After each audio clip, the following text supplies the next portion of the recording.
What's up, Buttercup? It's Vivian. This is my second show. Um, and I realized that during my first show, at the beginning of my first show, I said I was going to read a few letters and my response to them, and then I ended up only reading one letter. But it was kind of a long one, so and a long response. So I think it worked out all right. But this evening I am going to try to address two problems. I'm progressing. This is all very new, and I do hope to expand it in different ways um, with guests and music and just talking about interesting things.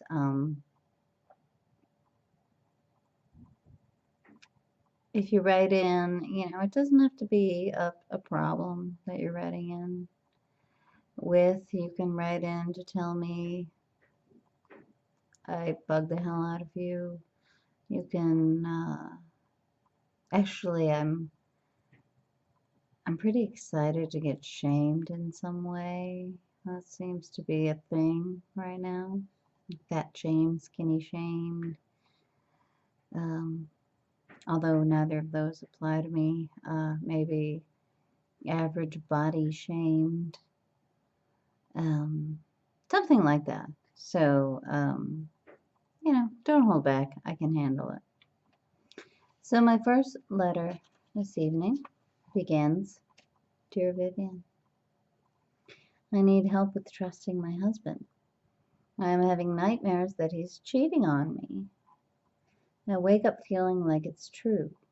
I've been plagued by these nightmares for years. I have checked up on him a few times and have never found any evidence he's being unfaithful. He's a sweet and loving man, and we have a great marriage. How can I trust him and learn to shrug off these horrible dreams? Sincerely, Plague. Well, baby, dreams are incredible things. They're so mysterious, and I can certainly relate because I have incredibly vivid dreams, and I have a ton of them. And they say you don't remember all your dreams. If I have even more dreams than I remember, I don't know. I don't know how my brain can hold all that. But yeah, I've definitely, been in bed with a boyfriend and had a dream that he did something bad and just, rolled over and whacked the poor guy. But, this sounds a lot more serious in the sense that these are recurring and they're really bothering you. But I think the most important thing you said is that you've not gathered any other evidence that he is being unfaithful. So I would say it's pretty obvious that the dreams have everything to do with something that's going on with you. So let's start with Psychology 101, which would be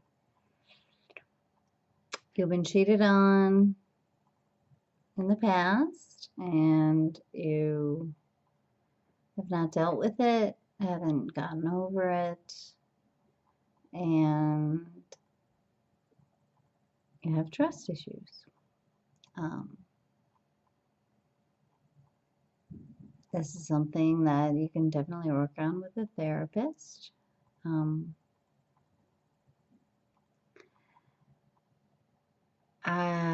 Psychology 102 would be that you are projecting some sort of guilt onto your husband, meaning you have feelings for someone else, or you have thought about cheating on your husband, or perhaps you even have cheated on your husband. I do not know. And then the third,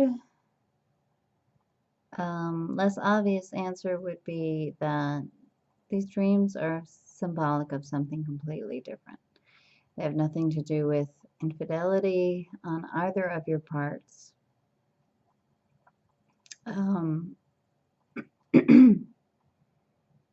I have many, many recurring dreams. I mean, it's not the exact same dream, but you know, the same theme. Like I'm levitating, or I'm driving a car, but I'm in the back seat, and you know, if you think about it, you can kind of figure those things out. I don't know if you have talked to a professional about any of this, or consulted anything on the internet or dream dictionaries, which I personally have found to be pretty useless, but it's always worth a try. I mean, it's at least entertaining.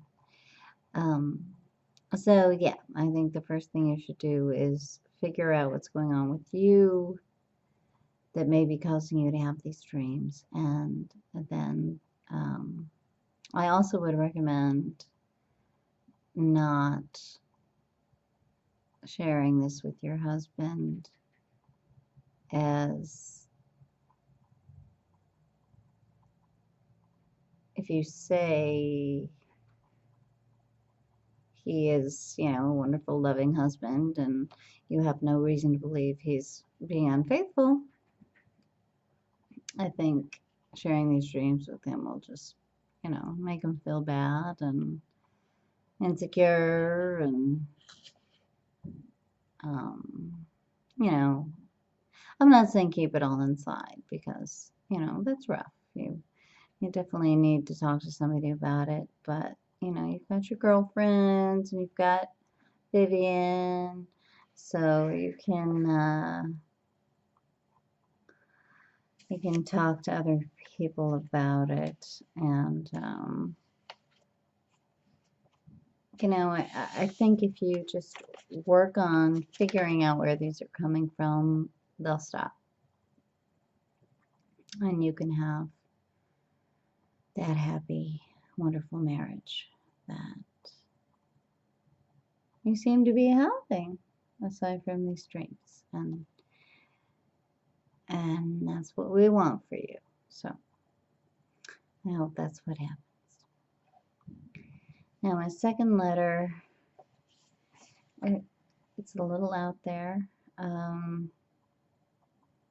It says, "Dear Vivian,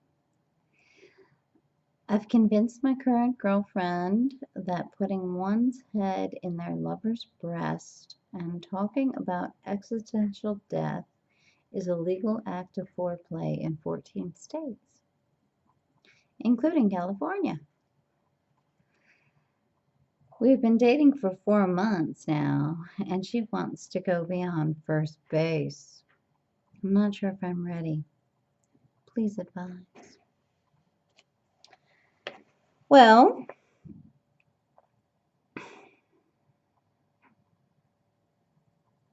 if you're talking about putting your head in your lover's breast, as in inside the breast,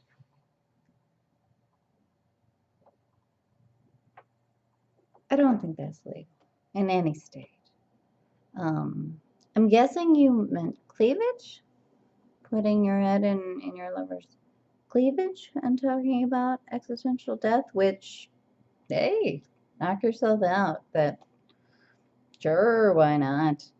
I'm sure that's legal in all 50 states and the District of Columbia as well. So, I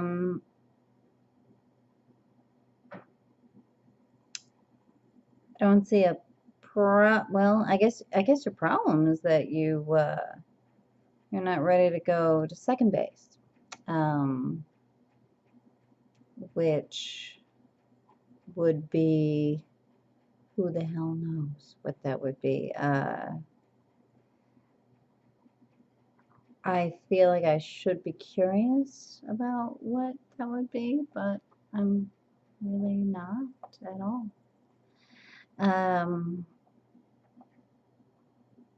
Now, if I can find something serious in this, it is that you say you've convinced your girlfriend that putting one side on her breast, blah blah blah, accidental death, legal act, shooby-dooby-doo. Why would you want to convince your lover of something? It just sounds deceptive, and she doesn't sound too bright, I have to say.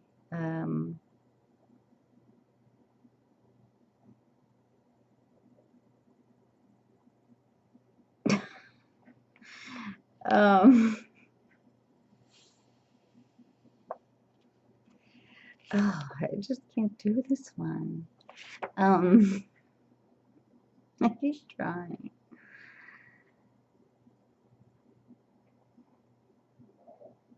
You know what I think? Okay. All right, I just had an epiphany. She wants to go beyond first base. So I would ask her what that would involve. And, perhaps she'll come up with something really zany, like, it's customary in Timbuktu to roast your partner's testicles while talking about your grandmother's childhood, And I think that'll tell you something. I'll tell you a couple things. One, that she is just as zany and clever as you are. And two, that you're probably a match made in heaven. So,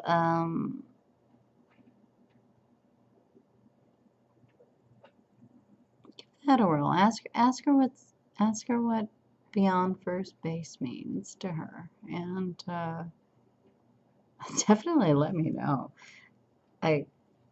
Yeah, I didn't think I was curious about what second base was, but now I am. I changed my mind. Good luck with that.